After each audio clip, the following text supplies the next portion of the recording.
Hi traders, welcome to another episode. Traders, अभी तक आपने प्राइस एक्शन को प्राइस का मूवमेंट ही जाना है और 95% ट्रेडर्स यही जानते हैं। लेकिन आज हम प्राइस एक्शन के सीक्रेट डोज अनलॉक करने जा रहे हैं जो सिर्फ 5% प्रो ट्रेडर्स ही जानते हैं। आज इस वीडियो के बाद आपके प्राइस एक्शन के मिसकॉन्सेप्शन पूरी तरह से क्लियर हो जाएंगे।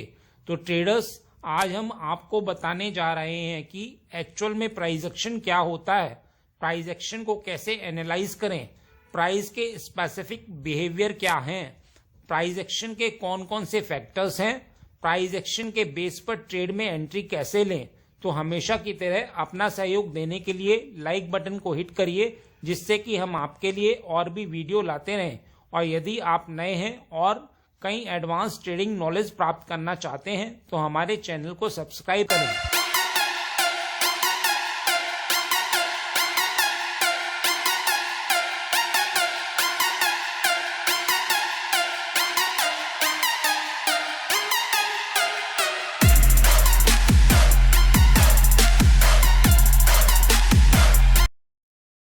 आगे बढ़ने से पहले आपसे पूछूंगा एक क्वेश्चन, जिसका आंसर आप सब लोग करोगे कमेंट सेक्शन में। क्वेश्चन ये है, प्राइस एक्शन के बिहेवियर के अनुसार यदि प्राइस रेजिस्टेंस लेवल पर बार बार रिजेक्शन विक कैंडल दे रहा है तो इसका मतलब क्या होता है। तो ये हैं आपके ऑप्शंस।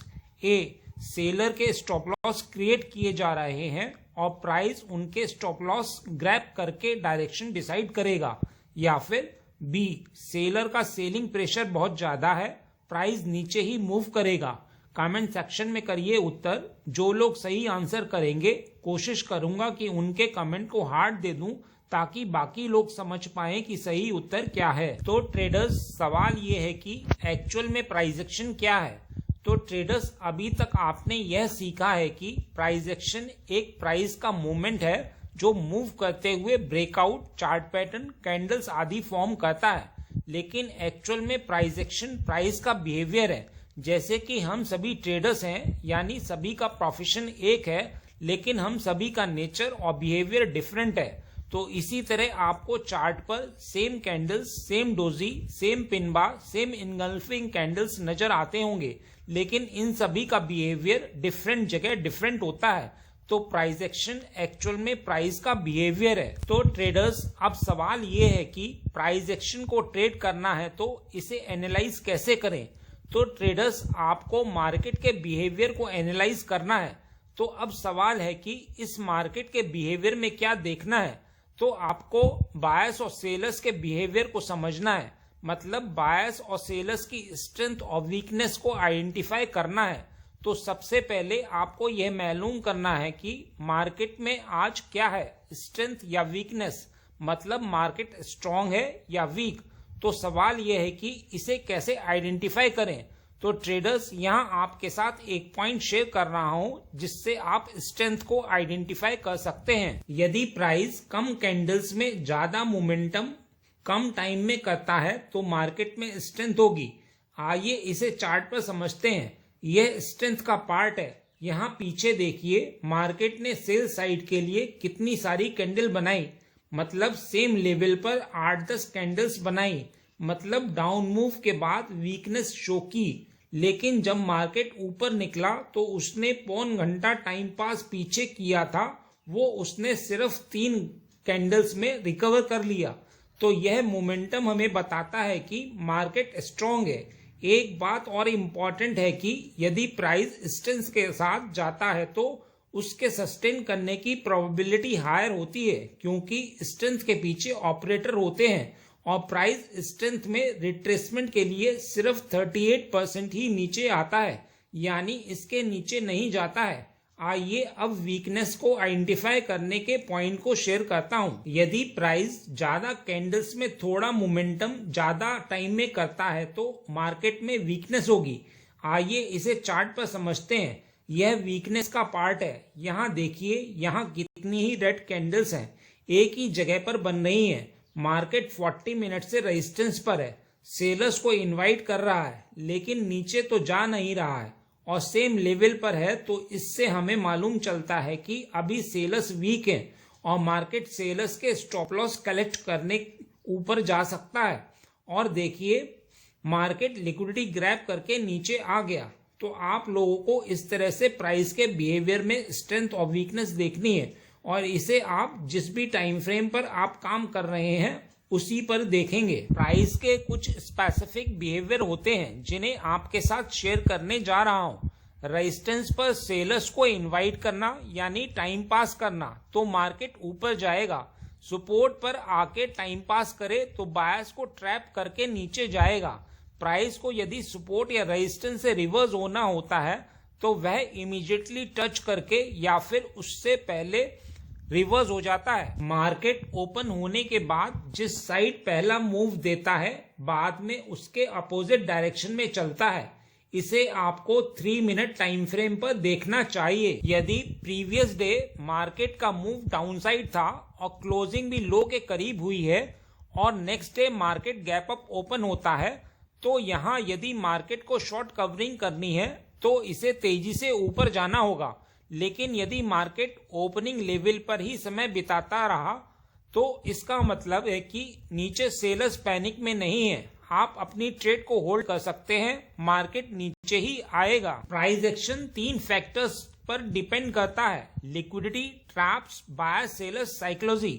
ट्रेडर्स, मैंने आपको लिक्विडिटी पिछली वीडियो में काफी डिटेल में समझाई है। जिन लोगों ने अभी तक उन्हें नहीं देखा है वो मेरी पिछली वीडियो एसएनसी सीरीज को देख सकते हैं। इसमें आपको समझ में आ जाएगा कि लिक्विडिटी कैसे काम करती है, एक्सटर्नल और इंटरनल लिक्विडिटी कहां पर होती है, प्रीवियस डे कैंडल पर लिक्विडिटी कहां पर होती है और आप इन्हें कैसे ट्रेड कर सकते हैं। ट्रेडर्स, मार्केट बायर्स या सेलर्स को ट्रैप करके ही मूव करता है। इसमें हमें यह देखना होता है कि बायर्स और सेलर्स में से कौन ट्रैप हुआ है। ट्रैप होने के बाद क्या मोमेंटम फास्ट है। यदि मोमेंटम फास्ट नहीं है तो प्राइस मोमेंटम कंटिन्यू नहीं करेगा। बायर्स और सेलर्स के ट्रैप को 3 तरह से एनालाइज कर सकते हैं।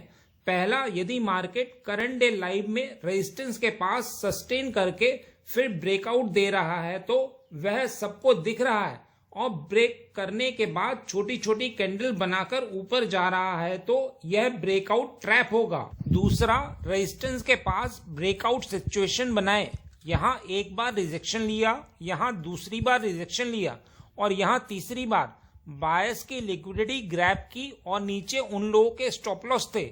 मार्केट ने उन स्टॉप लॉसेस को हिट किया। इन स्टॉप लॉसेस की वजह से मार्केट नीचे आ पाया। यदि किसी डायरेक्शन में स्टॉप लॉस नहीं है तो मार्केट उससे ज्यादा नीचे जा ही नहीं सकता। तो इस तरह से ऑपरेटर रिटेलर्स को ट्रैप करते हैं। तीसरा, यदि मार्केट रेजिस्टेंस को ब्रेकआउट गैप अप से करे तो वह ट्रेंड कंटिन्यू करेगा।